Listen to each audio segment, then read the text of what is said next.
This is on your For You page. It is for you, okay? Oh, gosh. Something went off. Hold on. Our spirit animal. Our spirit animal jumped off of the table. So let's see what's going on. Okay. So in your boundaries, you have your fraternal ancestors. You have your best friend. You have shadow work. And you're going through... This spiritual transformation that you're going through has a lot to do with your fraternal ancestor.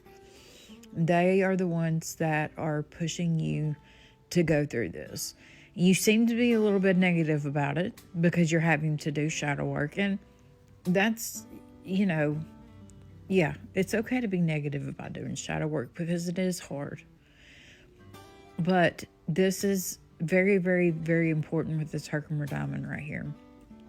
Because doing self-care is what's going to change your attitude. Because you see, it's negative right now, but as we go out further, it does become positive. So you are working on it, which is amazing. You've been working on your foundation, and look how solid and straight that is. That's absolutely amazing. Having a solid foundation of people around you is so much better than having a revolving door of people in your life. You know what I mean? Let's see, what is this? Okay, so that means things are going to be flowing really, really smoothly, especially when you start taking things more positively. There's even more smoothness right here, especially around your family. This piece really isn't speaking right here, but when you start talking positive about yourself, your karma's going to change, like hardcore. And that's a beautiful thing. So many more opportunities are going to happen for you and your family. You're going to gain more clarity. You're going to gain more clarity about your boundaries and who you allow around to be them, to be around them. I said that backwards. Over here, though, you're wishing for some more money, which you're going to get.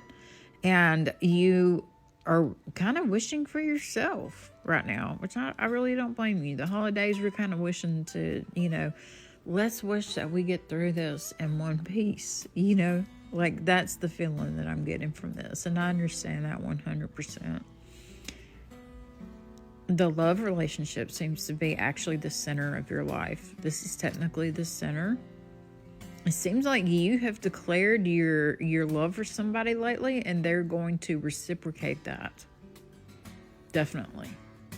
You used your voice, and you moved the relationship into a different direction of a loving relationship, thus creating more patience and things like that around your home and hearth, which was your goal because it's in your hand, which is also in your hand over here is your job. So you wishing for some more money and you're out there actively looking for a job, that means it's going to come true. You're going to find that job. You're going to make that money, You're coming to terms with the feelings that you have when it comes to your anger, and you're really working on that. Okay? You're transmuting it more into flexibility, strength, and happiness. And that's reflected really a lot on your home and hearth, which I think is awesome. There's a constriction right here when it comes to this relationship. Even though it's something that you've manifested, a big change may happen when you find out a secret about this relationship. That's the only thing I see. Your maternal ancestor, though, has your back in your manifestations. I don't think this is a terrible secret, but it is going to make a really big change in your life. So I hope this helps you guys.